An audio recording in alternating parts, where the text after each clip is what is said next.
एक संत थे, गौड़ीय संत थे, मिथिला क्षेत्र के थे। उनका नाम था श्री विपिन बिहारी दास जी।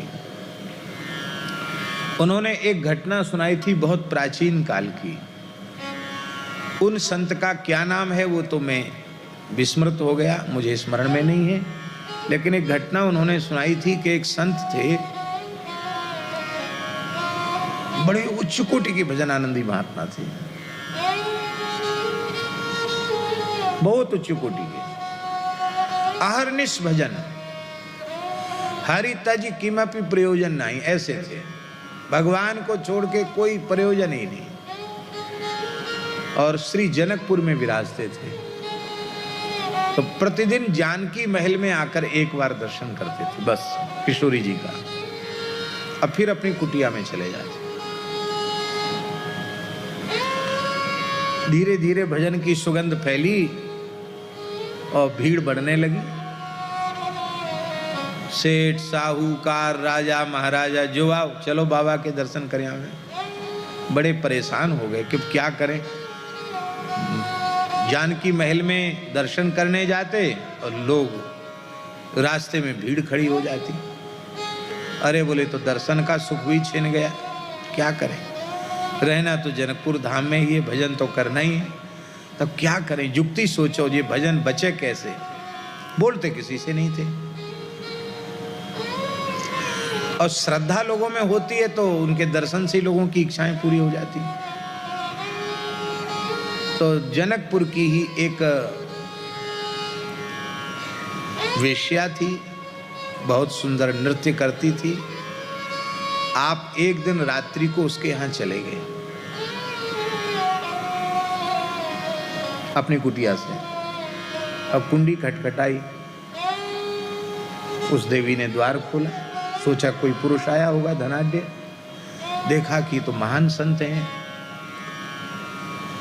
अब वो देखकर आवाक रही, तब तक तो वो महापुरुष उसके चरणों में पड़ गए और रोते हुए बालक के समान कहा कि माता, आप अपने इस बालक को बचा लो। मैं धाम छोड़कर जा नहीं सकता, यहीं रहकर किशोरी जी के चरणों में भजन करना है। और लुटेरे पीछे पड़ गए हैं मेरे, मुझे भजन नहीं करने देते हैं। आप मेरे ऊपर कृपा करो।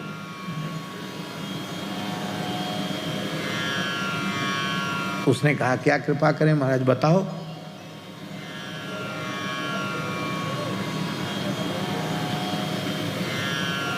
तो उन्होंने कहा कि बस कृपा यही करो कि तुम्हारा घर तो बहुत बड़ा है, बगीचे में ही एक कुटिया है, उसी में हम रह जाएंगे और दर्शन करने जाएंगे हम, और हमको एक नई वेशभूषा हमको दे दो। बोला बिल्कुल ठीक है। हमारे बारे में किसी से कुछ बोलना नहीं, बस हमारा आपका इतना ही संवाद बहुत है। अब ना हमें तुमसे लेना देना और ना अब तुमको हमसे कुछ लेना देना, बस हम पड़े रहें कोने में, हमको भजन करने देना। बोला ठीक है। तो नाई को बुला करके उन्होंने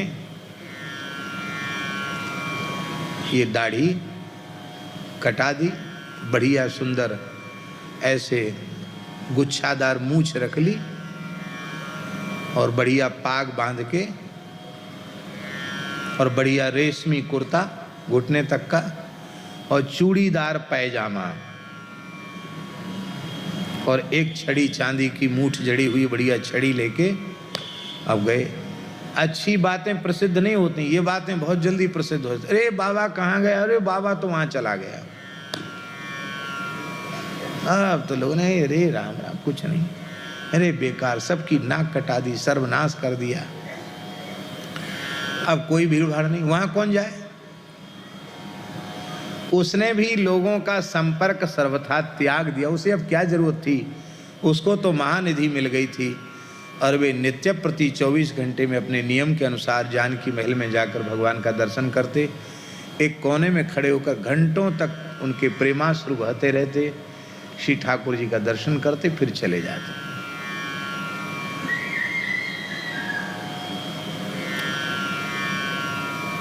अब लोगों की भीड़ तो बिल्कुल बंद हो गई, दर्शन का नियम उनका नहीं छूटा।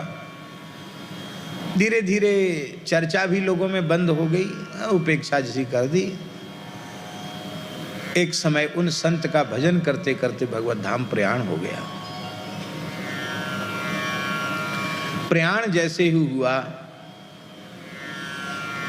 तो उस समय के जो महाराज थे जानकी महल के, उन्होंने देखा कि अकस्मात ठाकुर जी का दीपक बुझ गया। तो ये एक संकेत अच्छा नहीं था। दीपक कैसे ठाकुर जी का बुझा?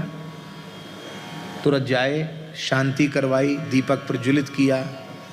तो पुनः दीपक प्रज्वलित किया तो क्या देखा कि सरकार के नेत्रों से अश्रुधार बह रही है। अरे ये विग्रहों का रोना भी ठीक नहीं है, ये अश्रुधार क्यों बह रही है? बड़े विकल हो गए। ठाकुर जी का पर्दा किया, अनवसर किया। अच्छे महापुरुष थे वे भी। उन्होंने रोकर प्रार्थना की, प्रभु समझ में नहीं आ रहा ये क्या हो गया है। तो ठाकुर जी ने, श्री जी ने रोते हुए कहा कि एक मेरा प्राण प्यारा भक्त मेरे नित्य धाम में, नित्य महल में प्रविष्ट हो गया, पर ऐसा अब संत जिसने भजन को ही अपनी पूंजी माना हो, भजन को ही जीवन का सर्वस्व माना हो, अब तक ऐसा न हुआ, न आगे ऐसा दूसरा होने वाला है। तो अब उन संत का रोज हमें दर्शन नहीं होगा, उनके वियोग में हम रो रहे हैं। और मानो संत रूपी दीपक ही अब बुझ गया। तब फिर महंत जी महाराज ने उनका संस्कार किया। ओ गाजे बाजे से सारा जनकपुर एकत्रित हो गया। अरे ऐसे संत तो पहले जो लुप्त हो गए थे, मरने के बाद फिर से प्रकाश उनका हुआ और उनका उत्सव मनाया गया। ऐसा हमें इतिहास संत श्री विपिन बिहारी दास जी ने सुनाया था। नाम भी बताया था। रामानंद संप्रदाय के ही कोई संत थे, रसिक परंपरा के संत थे, सखी भाव की उपासना वाले संत थे। भजन